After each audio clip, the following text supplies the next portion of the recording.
essa pessoa ela parou. Então a gente não sabe se essa pessoa vai retomar, mas uma certeza a gente tem. Pregamos o evangelho, é um italiano, tá? Vamos lá.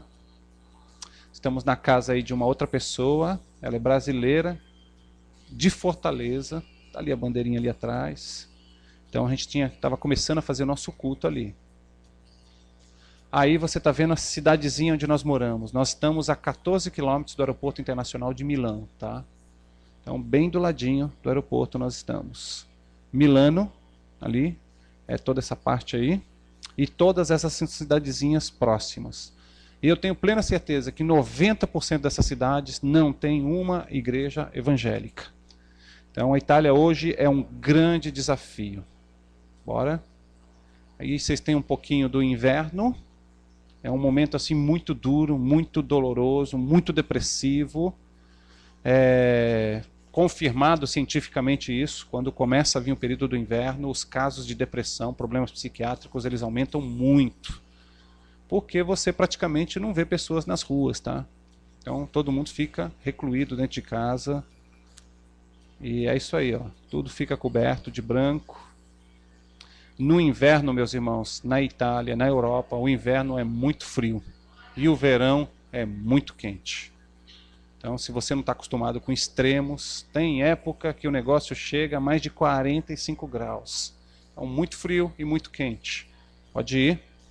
Esse irmãozinho aí, nós podemos assim dizer que é o primeiro fruto do trabalho. Ele é italiano, no sentido de que nós estamos ali, nós nos alegramos em ver todo tipo de pessoa convertida, mas eu confesso para vocês que eu me alegro muito mais se eu vejo um italiano quando ele assume um compromisso com Jesus. Então esse é o Stefano. Essa moça que está segurando o buquê, eles têm uma história interessante. Ela, lá no México, evangélica, membro de uma igreja, conheceu ele pela internet. Estava separado. Conheceu, conversa vai, conversa vem, pega e vai morar com um camarada. Já pararam para pensar nisso, meninas? Então não façam isso. Não vale a pena. Eu estou contando um caso que deu certo. Quantas outras moças aí, ou rapazes, sei lá eu, arrebentaram a cara. Conheço vários. O que acontece? Aí a gente entrou em contato, começamos a conversar, tivemos juntos várias vezes. Ele já viveu nos Estados Unidos, na Inglaterra, ele é chefe de cozinha, tem uma padaria. E fruto de todo esse tempo que a gente foi passando junto, mais de 1 ano e meio, ele tomou então a sua decisão por Cristo, se casou, ou melhor, regularizou a sua situação, né, que eles já viviam juntos, e a gente foi chamado então para ser o padrinho. O camarada com aquela faixa ali do lado é o prefeito da cidade, tá? Não é o Miss Brasil lá da Itália, não. Então os prefeitos ali usam essa faixa aí para falar que ele é o prefeito da cidade. Então nós fomos ali no casamento deles, eles têm uma filha, 2 filhas, está nascendo já o 3º filho. A igreja está ficando grande então. Aí nós temos então a nossa casa atual, ó, grupo bem numeroso. Perdemos aí 4 pessoas, que é o pastor Sérgio que está sentado aqui, que ele voltou para a igreja de Manaus, que ele é pastor lá em Manaus. Esse camarada sentado aqui na poltrona aqui é o Alessandro, nome dele. O Alessandro ele tem um doutorado em filosofia. Isso. Do lado dele tem a esposa tem um doutorado em química. E aí tem um outro aí, doutor em informática, alguma coisa relacionada com computação. E esse pessoal todo que chega, no caso do Alessandro, ele italiano, ele nasceu católico, ele depois que ele atingiu 18 anos, ele se desiludiu, ele virou ateu, depois ele virou Hare Krishna, depois ele se converteu, depois ele virou ateu de novo e agora ele está crente. Mas isso ilustra muito o fruto do pensamento do pessoal ali, tá? Então ele é uma pessoa muito joia, mas ele tem assim um pensamento, ele é uma pessoa, ele é um superdotado. Ele sempre vive naquela obsessão de ser o número 1 em tudo. Na universidade, quando ele estudou, lá em Sorbonne, na França, número 1. Desde o primário, número 1. Ele sempre foi número 1 em tudo. E ele vive com aquela obsessão assim da perfeição cristã. Então é muito difícil você viver alimentando esse tipo de ideia. Então, é um grande amigo, um grande colega, a gente tem ele ali. Quando eu voltar, a gente vai estar junto novamente. E eu peço para vocês estarem orando pela vida dele. Eu acredito, meus irmãos, que as pessoas que mais podem fazer pelo seu país são os próprios italianos. Eles são o futuro da igreja. É óbvio, no nosso grupo tem gente aí dos Estados Unidos, nós temos pessoas do México, nós temos pessoas da África, nós temos brasileiros. Quando termina o culto, você escuta um monte de língua ali. Eu acho isso muito bacana, mas a gente nunca esquece de que a nossa ênfase é alcançar os italianos. Amém? Vamos lá? Aí de novo, mais uma reunião. Aí, mais ou menos assim, tirando 4 pessoas, é o grupo que a gente tem. A média em uma igreja italiana ali é 20, 30 pessoas. Então a gente está com um grupinho relativamente... O mais interessante desse grupo é que nós só temos 2 pessoas que são crentes, tá? Todo mundo aí está caminhando. Eu não sou muito otimista de ficar contando vantagem, que se converteu tantos, aquela coisa toda. Eu penso e sou muito cauteloso nisso. Então a gente está caminhando e a caminhada está sendo muito agradável. Aí esse pessoal está caminhando muito bem. Depois que a gente batizar, o pessoal estiver firme, aí eu falo para vocês que, né? Vamos lá. Aí tem o grupo. Então nós temos uma grande dificuldade, ó. Nós estamos sempre em casa, tá? Não tenho espaço. Para se alugar um pequeno espaço ali na Itália, eu vou precisar de 1.000 euros. Eu tenho girado o Brasil para ver se a gente consegue, primeiro, melhorar o nosso sustento pessoal e, segundo, ver se a gente tem os recursos para poder alugar um pequeno espaço para a gente estar colocando esse pessoal ali. Então, aí, novamente, temos um vovozinho aqui, o vovozinho é o Bolini. Ele não ouve, tá? Ele é surdo, mas ele leva uma bibliona gigante. Então, ele senta ali, não tem ninguém, não tem pai, não tem mãe, não tem irmão, não tem ninguém. Então, ele sente aquela necessidade de estar com outras pessoas e ele tem participado com a gente. Mas não adianta você falar nada para ele que ele não vai escutar. Mas está lá, bora.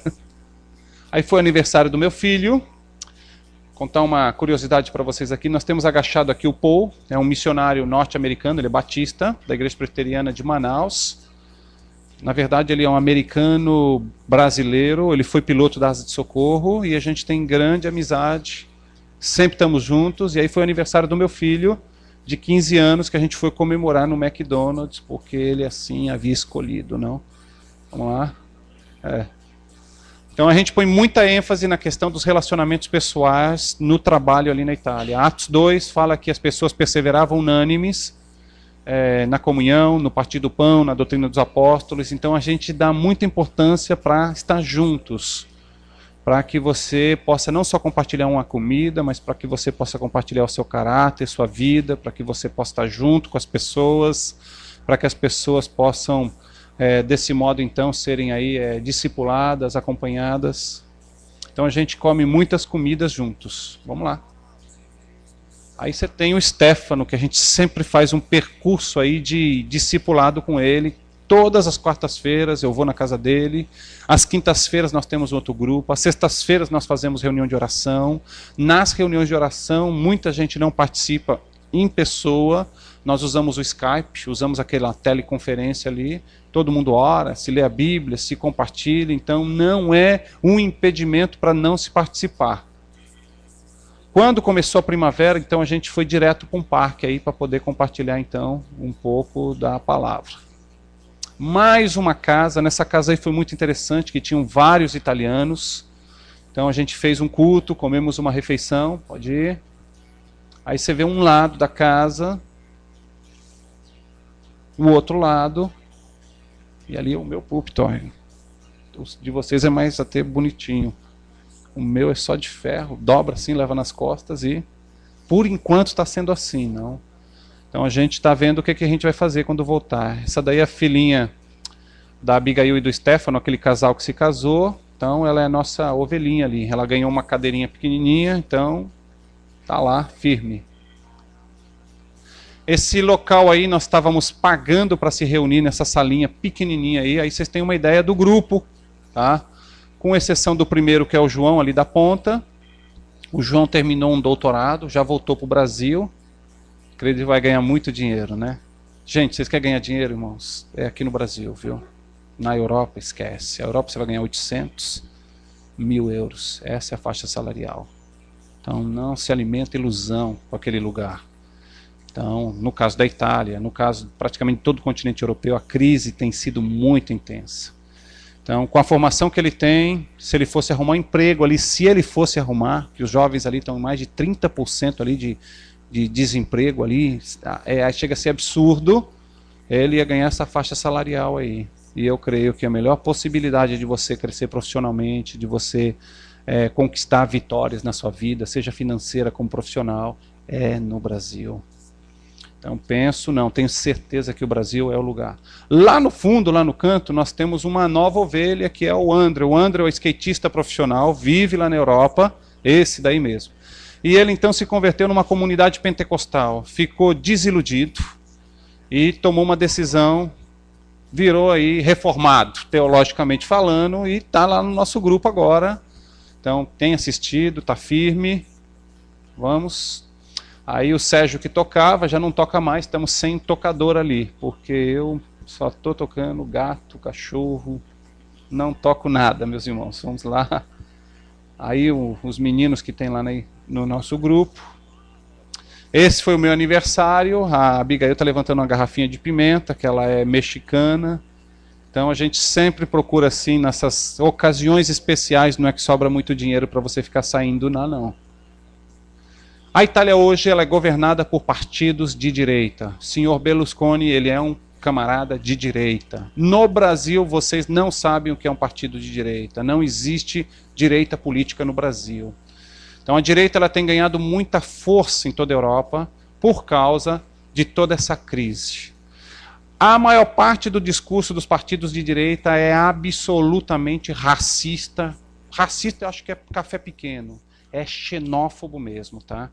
Então, você escuta assim as maiores aberrações. Acredito que no Brasil iam preso, mas na Europa isso tudo é abordado de uma maneira completamente diferente. Quando eu vou alugar uma casa, só para vocês terem uma ideia, é muito difícil, tá? Acredito, o pessoal tem parado de fazer isso, mas nos jornais você ainda acha propagandas ali, não alugo para estrangeiros, não alugo para negros, você sabe plenamente que eles fazem isso, tá? Vocês têm uma ideia? Tem bancos ali que não dão cartões de crédito para estrangeiros. Então, até entidades bancárias assumem assim comportamento seletivo, racista. Então, a gente aqui no Brasil somos acolhedores, amamos as pessoas que vêm, mas lá fora é difícil mesmo. Olha só, isso daqui é grudado na rua, tá? Então, esse é um partido que está governando junto com o Berlusconi. Está escrito aqui, ó, imigrantes clandestinos, torturá-los é legítima defesa. Então, você vê isso grudado na rua. Aqui você vê aqui, ó, tirem a mão da família, não ao matrimônio homossexual. Então, esse tipo de propaganda bem agressiva é forte mesmo ali. Vamos lá. Olha, tem algumas coisas da direita assim que eu até sinto assim, eu falo, puxa, isso daí até que tá certo, mas se você põe numa balança, vai para o chão, é tudo. As ideias deles são muito difíceis ali. Nós paramos a invasão. É assim que muitos imigrantes chegam na Itália de barcos. Muita gente morre, tá, no mar Adriático, no Mediterrâneo. E aqui, olha só isso daí. Adivinha quem é o último? Colocaram um idoso italiano no final, um muçulmano, um africano, uma cigana e um chinês na frente, coisa que não é verdade. Então a gente recebe um tratamento muito difícil ali. Os italianos, eles costumam até dizer que aqueles que são brasileiros que pegam cidadania, eles chamam de 50%. Então, daí vocês têm ideia, não? Ah, você é 50%. Para eles, então, não tem... Muita coisa tem mudado, sabe? Acredito que nas gerações futuras as coisas vão mudar, mas a Itália hoje é um grande desafio para que nós possamos orar, para que o Senhor Deus possa de verdade aí transformar vidas de pessoas. Vamos abrir a palavra de Deus em Atos 16, vamos ler 4 versículos. Atos 16, do 6 ao 10. Eu acho que eu vou pegar esse daqui, porque esse daqui eu estou meio preso aqui.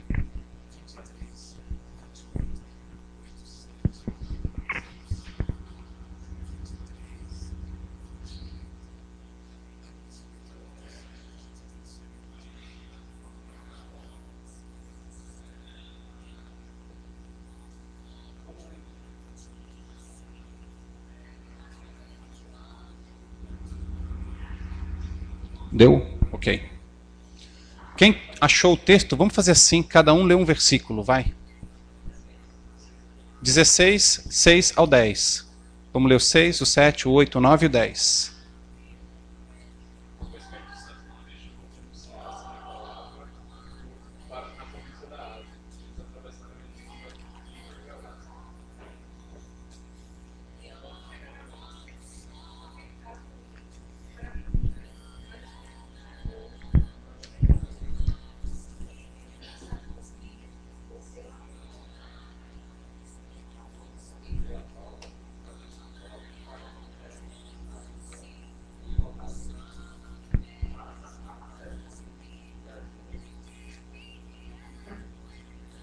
O 10.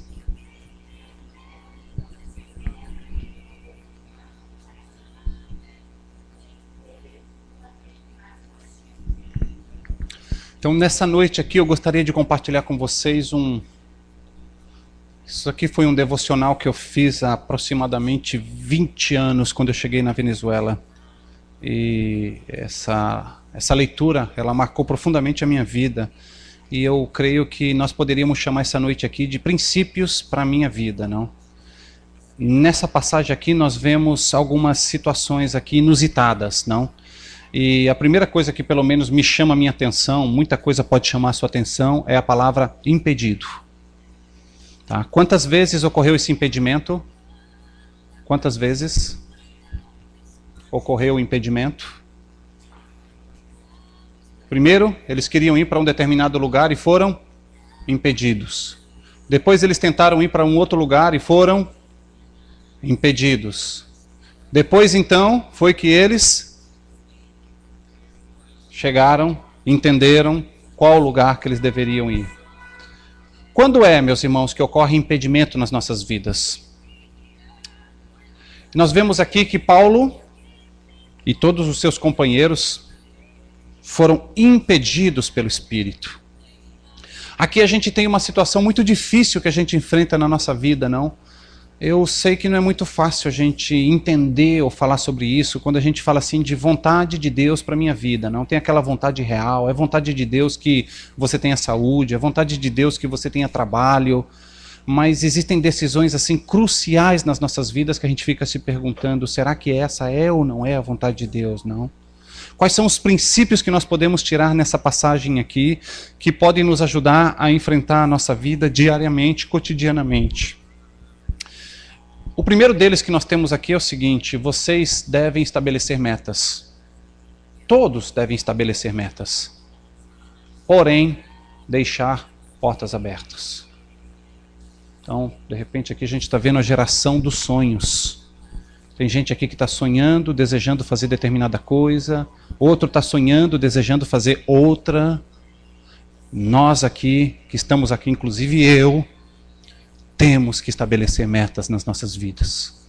Eu, pelo menos, penso de permanecer como missionário na Europa até os 50 anos de idade. Depois, planejo, se for a vontade de Deus, óbvio, voltar ao Brasil e pastorear igrejas até o final aqui em território brasileiro. Porém, portas estão abertas. Tem um lugar lá na Avenida Paulista, em São Paulo, quando eu falo isso, é muito importante que vocês pensem nisso, é um local que vende sucos os mais variados, e o lugar chama-se O Engenheiro que Virou Suco. Então, aquela dali é a história de uma pessoa que amava fazer suco, mas que foi estudar engenharia, e que depois descobriu que o seu negócio mesmo era fazer sucos. Eu estive em Manaus, estive na casa de um irmão, ele estudou engenharia, mas ele falou para mim assim que a paixão de toda a sua vida sempre foi marcenaria. Se aposentou e agora ele vive como marceneiro por hobby, mas ele disse que se lamentou profundamente por não ter tido a oportunidade de desenvolver aquilo pela qual ele se identificava plenamente. Todos nós, queridos, devem estabelecer metas. Mas eu quero dizer para você, não fica frustrado não, se aquilo que você está planejando não der certo. Deixe portas abertas.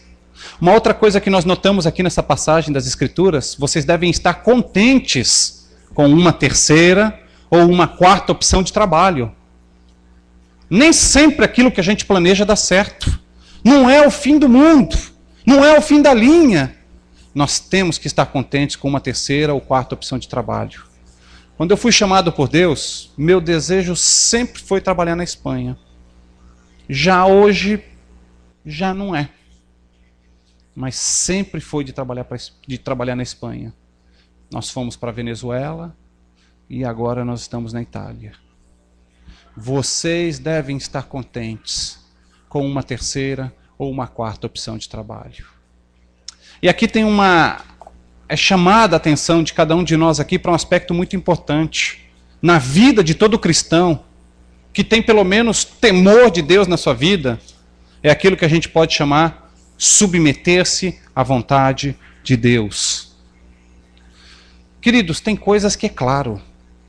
Ninguém precisa falar nada. Está diante dos seus olhos que vai dar errado. Você está vendo que a circunstância está conspirando contra. Você não está vendo outra alternativa. Você só vai adiante se você desejar e se você premeditadamente rejeitar que todas essas circunstâncias estão te dizendo: se submeta à vontade de Deus. É muito difícil da gente não enxergar esses fatos. Nós vemos isso assim nos mais vários contextos das nossas vidas pessoais. E eu acredito até que isso pode se aplicar até em relacionamento, quando se pensa em casamento. Aliás, nós estamos vivendo um período assim de intensa crise. E a crise não é só lá fora, não. A crise ela também tem entrado dentro da própria igreja. Nós temos visto jovens que têm se casado, que têm se divorciado prematuramente. Nós temos que entender claramente o que é a sujeição à vontade de Deus. A palavra aqui, impedimento, se você procura aí em dicionários, comentários bíblicos, não é que aconteceu alguma coisa sobrenatural, não, na qual eles viram que Deus estava dizendo não para eles. Era a circunstância. Era os fatos que estavam acontecendo naquele momento. Eles foram vistos que aquilo era absolutamente um impedimento, uma direção para se prosseguir em rumo a outro caminho. Outra coisa que nós podemos colocar aqui para nós: só fica frustrado aquelas pessoas que têm um planejamento fechado. Só fica frustrado aquelas pessoas que estão pensando em fazer só aquilo. Ele não tem determinação para fazer mais nada na sua própria vida. E uma outra coisa que nós vemos aqui: fica sem fazer nada somente aquelas pessoas que podem fazer uma única coisa. Ninguém foi chamado para fazer uma única coisa. Tantas coisas que nós podemos fazer. Aliás, tem uma máxima interessante que a gente tem que aprender, e é a seguinte: a máxima que Deus, Ele não precisa de nós para continuar sendo Deus. Se ninguém falou isso para você, eu estou falando. Outra máxima: ninguém é insubstituível. Se você não vir, se você não fazer, não tem problema, outra pessoa vai fazer. Mas o que eu quero dizer com isso para você é o seguinte: é um privilégio muito grande você poder servir no reino e você poder fazer alguma coisa, você participar naquilo que Deus está fazendo. Em 1998, lá em Amsterdã, na Holanda, foi a última aparição do Billy Graham, não pública, num telão imenso. Ele apareceu e ele desafiou todos aqueles evangelistas, eram milhares ali. E ele disse algumas coisas assim muito marcantes. Ele disse que Deus ele não precisava mais do Billy Graham para continuar sendo Deus. Ele é Deus. A obra dele continua sendo feita. A vontade dele continua sendo feita.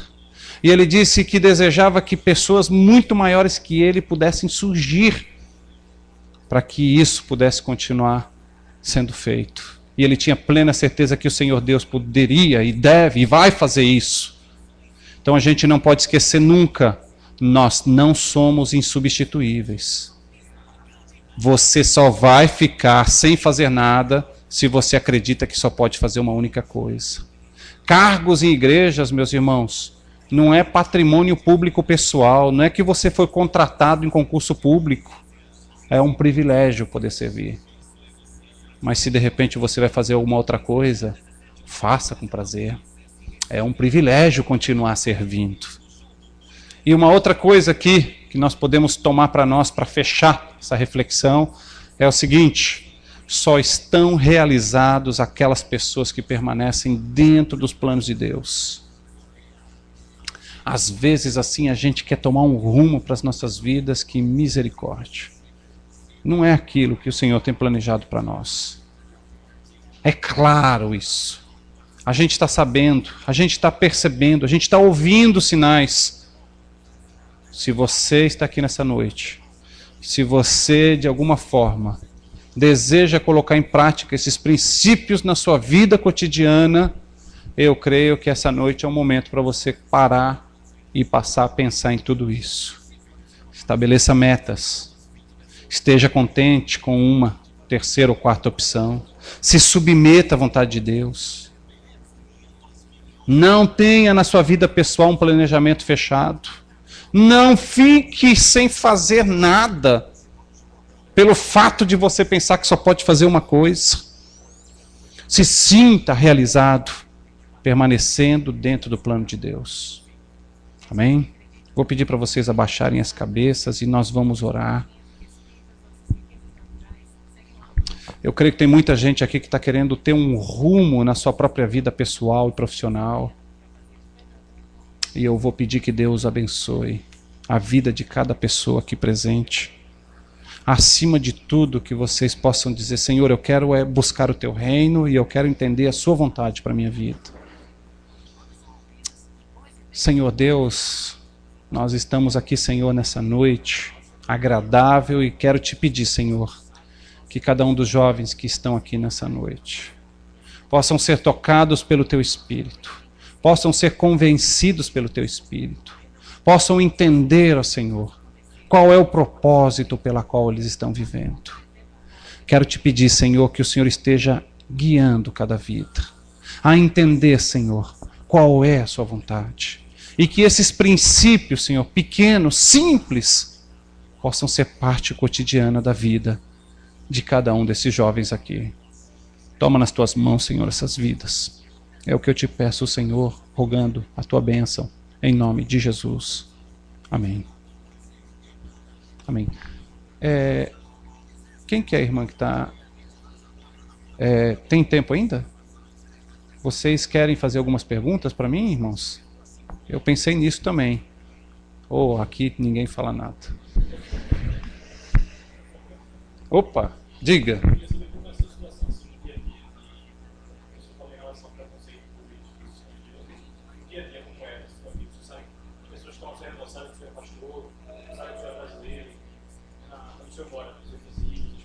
Sabe sim. Então o preconceito, meus irmãos, é assim mais midiático, entendeu? Também sim, você sabe que eles têm reservas, mas o italiano geralmente no norte da Itália não é aquela coisa de que você é bem-vindo, não. Então eles dizem, cada um se acha, mas essa coisa aí é geral, entre eles mesmos, tá? Mas sim, sabem que eu sou pastor, tudo. Tenha até um pouquinho de respeito por isso. Lá eu falo que eu sou pastor, aqui você fica meio preocupado, né? Não é verdade? Tem lugar aqui no Brasil que não vende a crédito para pastores, vocês sabiam disso? Tem cidades já que não fazem isso. Então, você tem que falar, eu sou pastor da Igreja Presbiteriana do Brasil, porque, ou pastor da Igreja Batista, porque tem muita gente por aí, que vocês sabem que a maré está feia mesmo, a situação, né? Mas lá eu falo assim, numa boa, não tem problema nenhum. Eu tenho um visto, meu visto é religioso, eu só posso exercer atividade religiosa, não tenho problema com isso não. Alguém mais?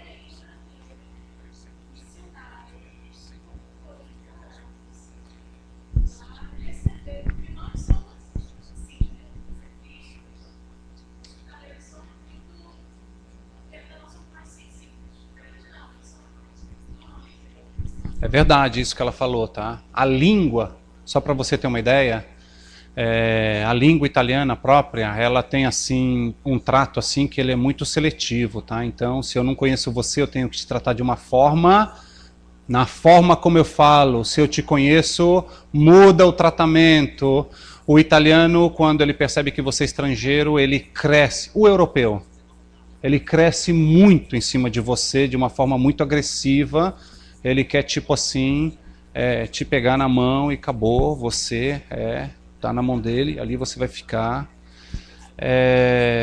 Você, quando você domina a língua, você trata ele nos mesmos termos, entendeu? Tipo assim, outro dia fui falar com meu vizinho, e ele falou assim, rapaz, você viu lá no jornal, lá, aquela pessoa que mataram lá no seu país? Eu falei, você leu o jornal, aquele que mataram no seu? Então, aí a coisa vai ficando normal. Se você deixa, ele vai querendo, então, dominar a situação.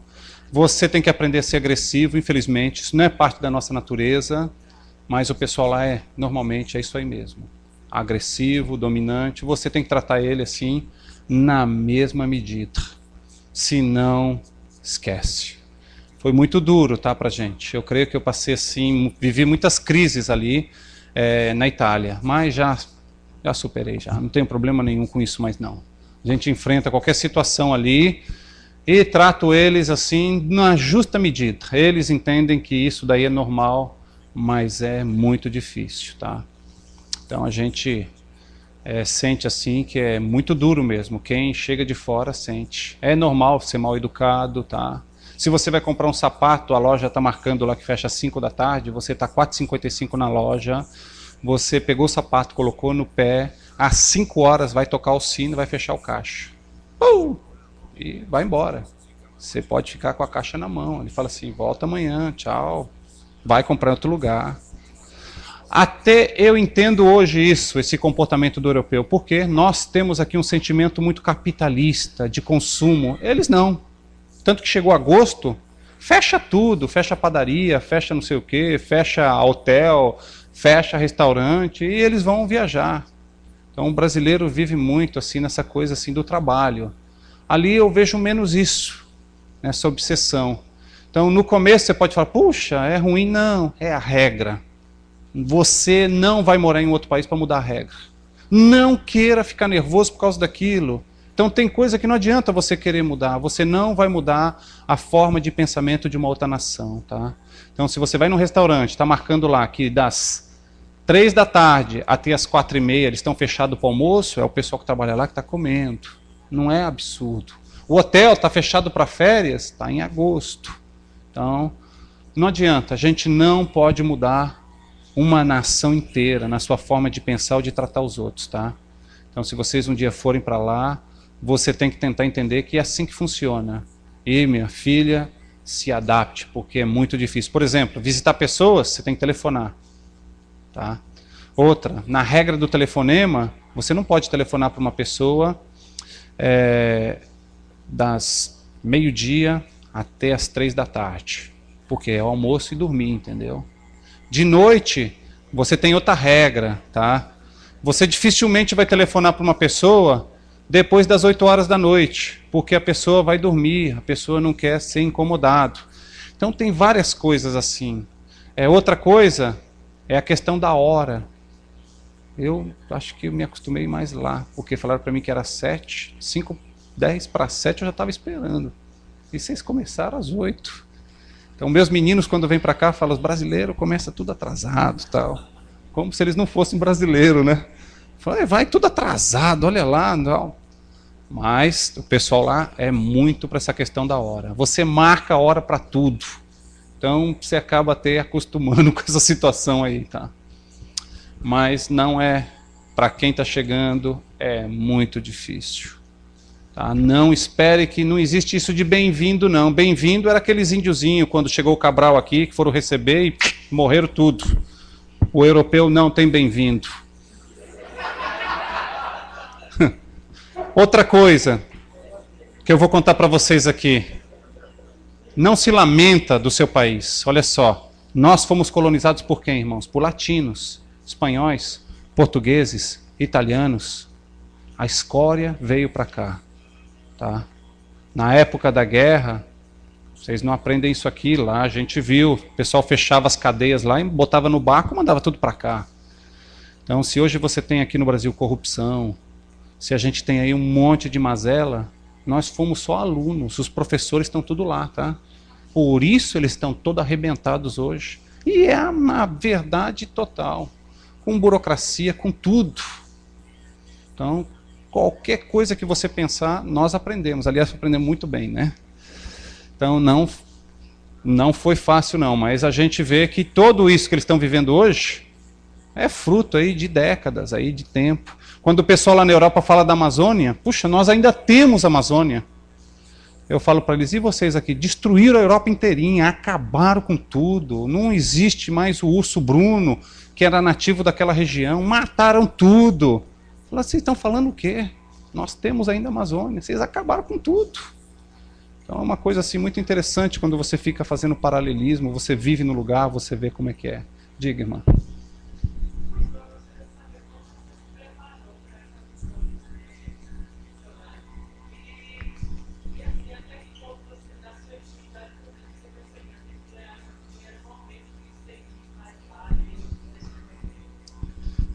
Puxa, então, quando eu me converti, dos 18 para os 19 anos, eu tive plena certeza que Deus estava me chamando para a obra. E aquela foi uma certeza que eu já tive naquele primeiro encontro que eu tive com o Senhor. Então eu passei assim de militante marxista-leninista para militante na causa do Senhor. Foi uma vamos assim dizer, só mudei de time, não? Porém, o time vencedor, não. O verdadeiro comunismo é aquele que a gente vê nas Escrituras, que o Senhor deu a sua vida por nós e nós devemos dar a vida pelos irmãos, mas isso é voluntário, é manifestação de amor. Quando eu tive o meu encontro pessoal com o Senhor, já tive essa certeza. Depois eu conheci minha esposa no seminário, fui no seminário, estudei muito teologia. Acredito que fiz 2 vezes, estudei no Betel, a minha igreja não aceitou, a igreja presbiteriana, mandou estudar de novo, estudei de novo, e, bom, o preparo, na verdade, acho que nunca termina. Quando você trabalha como pastor, sempre tem coisa que você está fazendo. Até o ano passado, eu fiz 1 ano de validação do meu diploma na Faculdade Sul-Americana de Londrina. Se eu for somar tudo, aí já tem quase 9 anos, só estudando. Fora isso, aí tem uma série de outros cursos que a gente fez, e aprimoramentos e mais uma série de outras coisas. Realmente o preparo, eu creio que ele é muito importante, sem dúvida nenhuma. Paulo esperou 12 anos depois que ele teve aquele encontro, Moisés 40, então o preparo ele é indispensável. Não acredito em uma coisa que Deus, ele de algum modo, ele vai chamar vocês para fazer a sua obra também. Eu acredito no momento que vocês estiverem mais atarefados. Eu penso que Deus não chama, nós vemos nas Escrituras, não chama desocupados, tá? Ah, não tenho nada o que fazer da minha vida, não sei, eu vou ser missionário. Não, não existe isso, entendeu? Você vai estar ocupado, você vai ver isso nas Escrituras, o profeta Isaías, você vai ver as pessoas que Jesus chamou, cada um tinha um ofício, tinha uma ocupação. E aquelas pessoas foram chamadas a deixar, para fazer aquilo que Deus estava direcionando. E eu, desde o primeiro momento com a minha família, nós fomos chamados, queríamos ir para a Espanha, nós vimos que surgiu a oportunidade de ir para a Venezuela, nosso chamado número 1 foi para servir. O desejo de ir para um determinado país, ele não deve ser maior do que o seu desejo de servir, você está de acordo comigo? Então, se Deus te chamou para fazer a sua obra, para ser missionário, o seu desejo de servir tem que ser maior. Então não é que você vai para o lugar que você está querendo naquele momento. Se isso acontecer, amém. Agora eu acho interessante, tem pessoas que lutam, batalham, vão para um determinado lugar lá, estão lá. No meu caso, eu penso que você é chamado primeiro para servir. Servir aqui. E depois vão surgindo outras oportunidades de serviço. Mais alguém?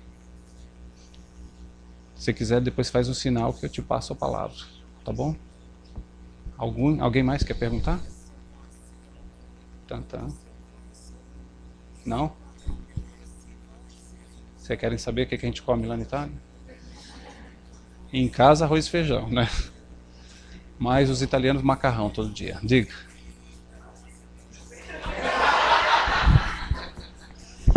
Macarrão. Ela o quê? Então, meu filho de 15 já está no segundo ano, né?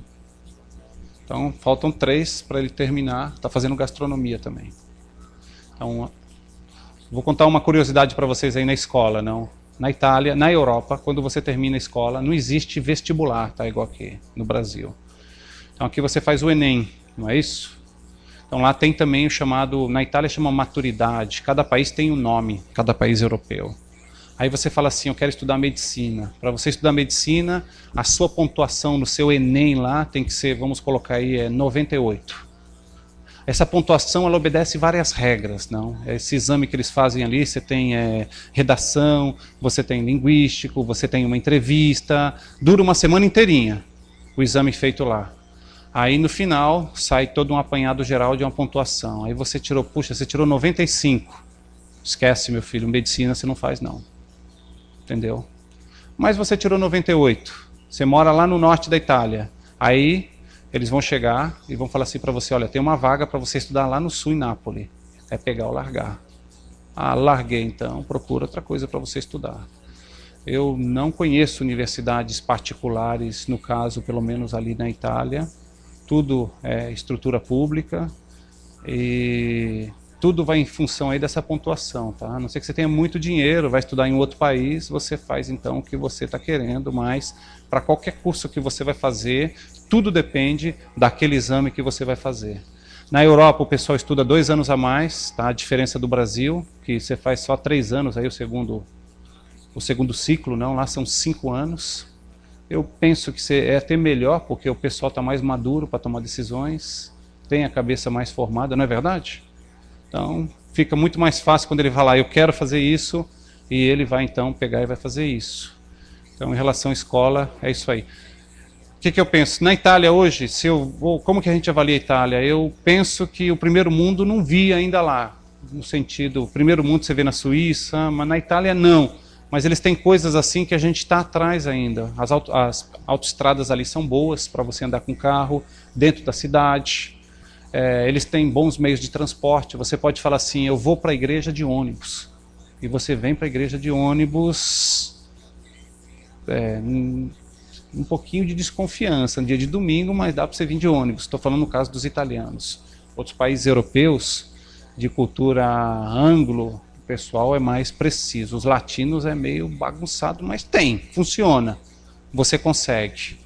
Então, nós estamos ainda um pouco atrás de tudo isso. Falta ainda chegar nesse ponto aí, mas primeiro mundo eu não vi por lá não. Se passar eu aviso vocês, irmãos. Então tem, de repente, sei lá, não é muito diferente da cidade lá de São Paulo, onde geralmente é a minha origem, onde eu vejo. Aliás, o Brasil tem essa distorção, né? Pelo menos São Paulo, sei lá, as autoestradas ali, você vai dirigir de uma cidade para outra, é maravilhoso, custa caro, você paga. Aí você vai em outro estado do Brasil, misericórdia, você vai em outro... Então tem essa distorção assim no nosso país muito grande que precisava ser corrigida aí, mas eu não acredito muito na natureza humana não, nem na boa vontade política. Esperamos que mude, né? Então é isso aí, irmãos. Obrigado, Deus abençoe. A gente se vê no Missiofeira, que vai ser então sábado que vem, tá? Então eu vou falar no culto de abertura e no encerramento. E vocês todos estão convidados, não é isso, Mirtes? Isso. Então, tá todo mundo convidado. Vai ter comida de todo tipo lá. A entrada é uma Bíblia, tá? Essa Bíblia vai ser usada aí na evangelização aqui do próprio país, no próprio Brasil. Existem alguns trabalhos aí que são feitos no sertão, no próprio sertão, cidades onde ainda o evangelho não chegou. Eu falei com Jerônimo hoje, tem uma cidade onde a eletricidade chegou há 1 ano atrás. O povo ainda está sentindo o gosto da eletricidade. E isso praticamente a horas de viagem daqui, do Recife, não? Então eu penso que seria aí uma grande oportunidade de vocês participarem, aí um desafio para todos vocês. Não é esse Missiofeira aí uma atividade da igreja presbiteriana, a ideia é mobilizar a igreja de toda essa região aqui, pelo menos daqui do Recife, vai vir gente de outros lugares, e de alguma forma abençoar, não, essas igrejas locais. Então vocês estão todos aí convidados, tá bom? Então um abraço, se vocês passarem pela Itália e quiserem me mandar um e-mail, passarem pela minha casa, vão ser bem-vindos. Passarem, não para morar. Eu recebo e-mail todo mês, passarem. sempre bem-vindos. Amém.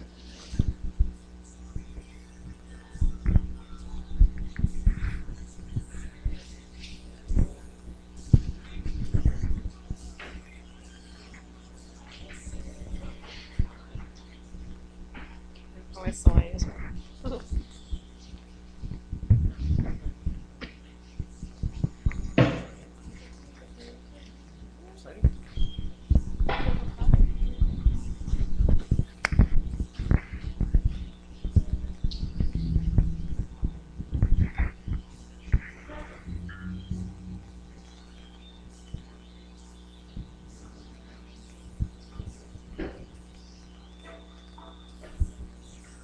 Então, diante... Dois, som. Então, diante de tudo isso que nós ouvimos, principalmente na questão da intimidade que nós temos que ter, do preparo, como ele disse, né? Que nós precisamos ter para falar do amor de Cristo, para falar daquilo que é a verdade do amor cristão, do amor que Deus nos dispensou. Requer que tenhamos uma intimidade realmente com Cristo e buscando sempre a sua palavra e viver aquilo que nós pregamos, né? Mas também, como na mensagem do teatro falou, que nós não podemos estar acomodados, né? Nós precisamos ir e não ficar simplesmente sentados esperando, nossa, é mesmo, né? Enfim, nós precisamos fazer a nossa parte. E nessa música nós vamos cantar, ela fala bem sobre isso. Cantemos então.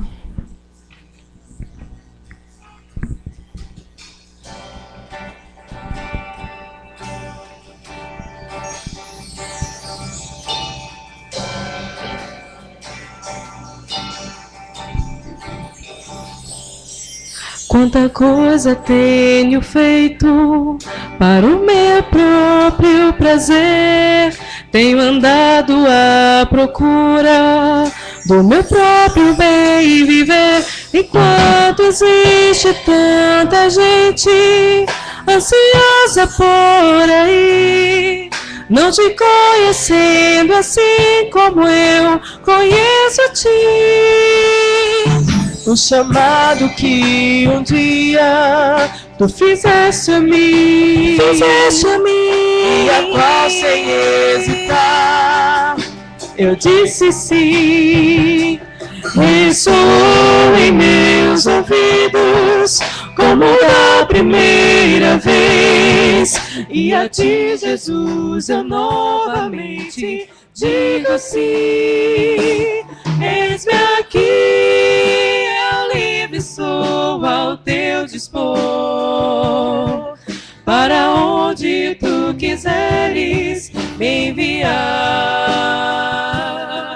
Me coloco submisso a ti, Senhor, para o teu querer em mim realizar.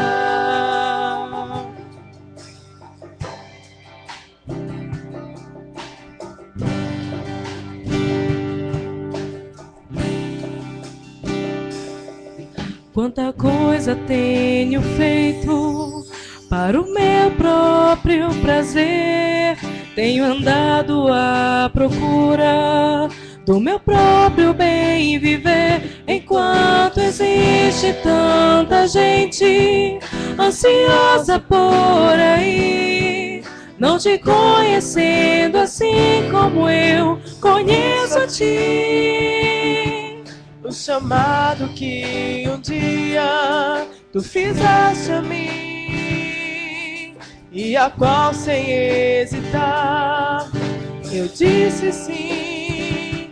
Ressoou em meus ouvidos como da primeira vez, e a ti, Jesus, eu novamente digo sim.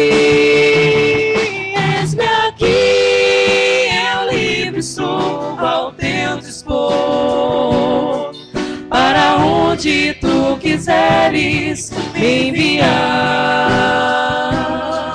Me coloco submisso a ti, Senhor, para o teu querer em mim realizar. Eis-me aqui, eu livre estou ao teu dispor. Para onde tu quiseres me enviar,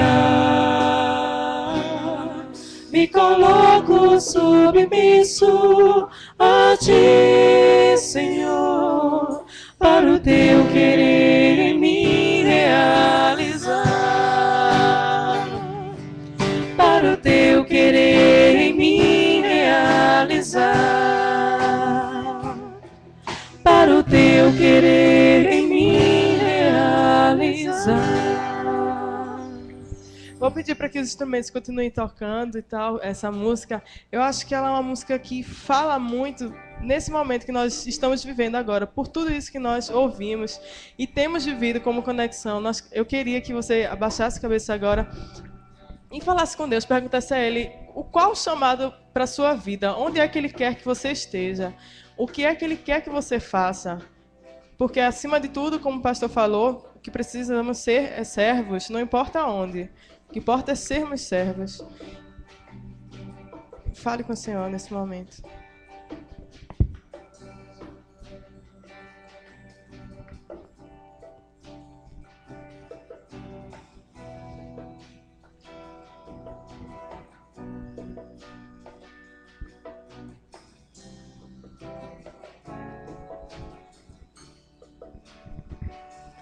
Eis-me aqui, eu livre estou ao teu dispor. Para onde tu quiseres me enviar, me coloco submisso a ti, Senhor, para o teu querer em mim realizar, para o teu querer em mim realizar, para o teu querer em mim realizar. Amém. Milena.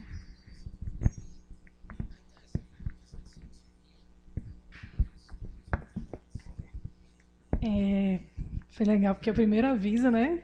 Tem tudo a ver com a música. Vocês estejam orando para o teu querer em mim realizar. Estejam submissos ao que Deus tem para falar para vocês.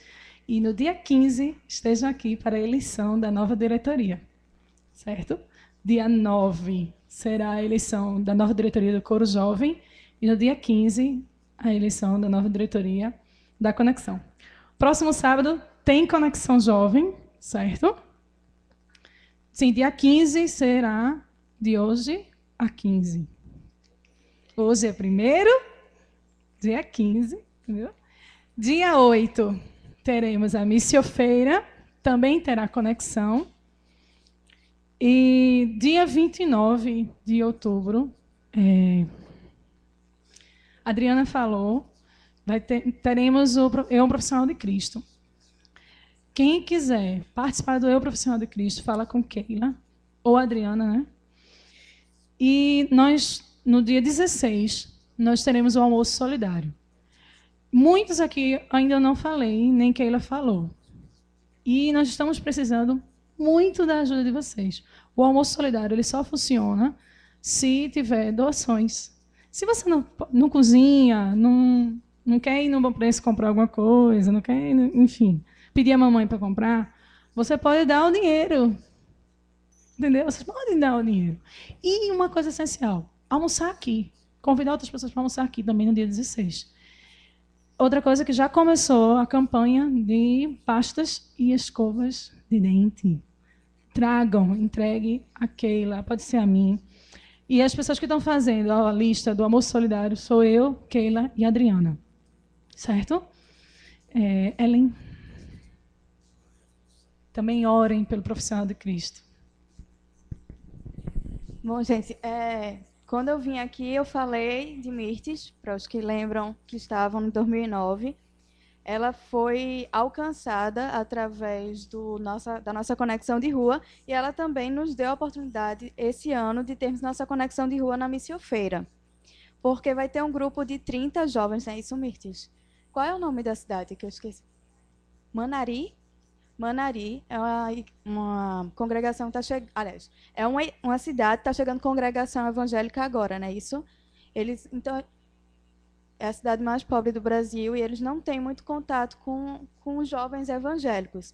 Então, a gente vai ter a oportunidade de, na Missiofeira, fazer um trabalho de evangelismo pessoal com esse grupo. Então, quem puder, quem tiver interesse, a Missiofeira começa às 9 horas e esse intervalo até às 5, não é isso? Então, quem tiver interesse e puder ficar pelo menos um turno, depois fala comigo para eu anotar o nome e a gente poder conversar direitinho como é que vai ser essa conexão de rua. E aí, à noite, na conexão que nós vamos ter no próximo sábado, vai ser um grande compartilhar da experiência que a gente teve durante a Missiofeira, que aí vai ser bom para a gente, porque a gente vai estar se alimentando de tudo que vai ter na feira, mas também compartilhando o que a gente tem, as nossas boas novas, com esse grupo de lá de Manari. Isso. Milene, não. Só isso, então. Não, só diretoria, reunião, domingo, às 5 horas, domingo amanhã. E, minha gente, é sério, orem e pensem com carinho em que vocês podem trabalhar no próximo ano, porque vale a pena. Vocês veem, às vezes, pessoas estressadas e tal, mas vale a pena a gente dedicar a nossa vida no trabalho de Deus e deixar que Deus use a gente. Então, pensem com carinho.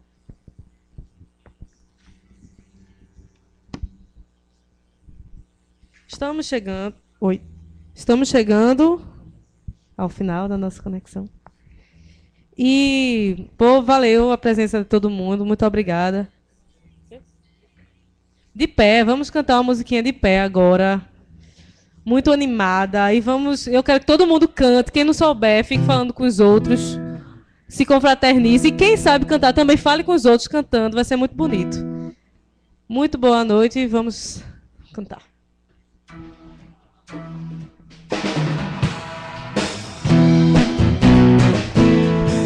As palmas!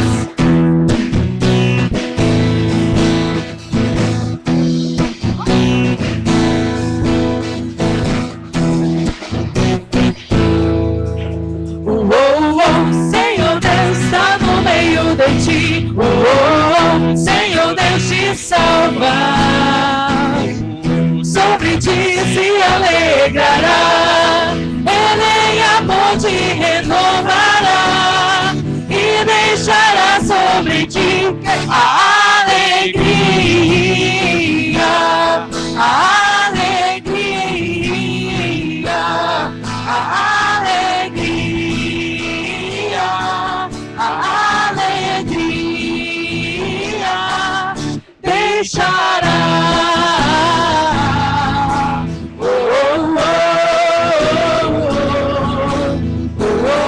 Senhor Deus está no meio de ti. Senhor Deus te salva. Sobre ti se alegrará. Ele em amor te renovará e deixará sobre ti a alegria. A alegria. A alegria. A alegria deixará.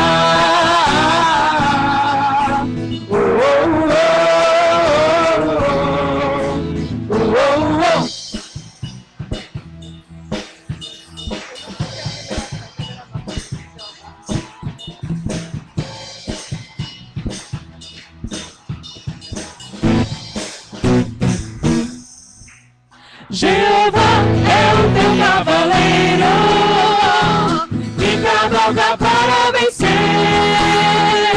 Todos os seus inimigos cairão diante de ti. Cairão diante de ti. Jeová é o teu cavaleiro que cavalga para vencer. Todos os seus inimigos cairão diante de ti. cairão diante de ti. Sobre a sua vida, meu irmão, não vale encantamento. Sobre a sua vida, meu irmão, está a bênção do Senhor. As forças dos seus opressores nunca te alcançará. Existe uma nuvem de glória, existe uma chama que arde. Seu arraial, o vencimento vai chorar. Seu arraial, o vencimento vai chorar. Jeová é o teu cavaleiro que cavalga para vencer. Todos os seus inimigos cairão diante de ti. Cairão diante de ti. Boa noite. Bora um aí. Obrigado, meu. Toca agora. É muito chato. Não é a dança do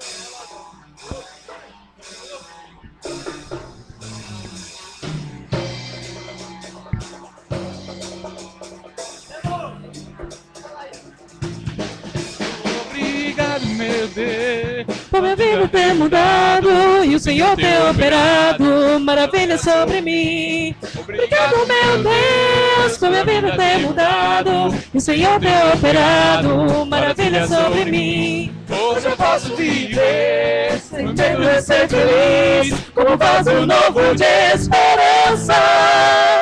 Hoje eu posso viver sem medo de ser feliz, como vaso novo de esperança.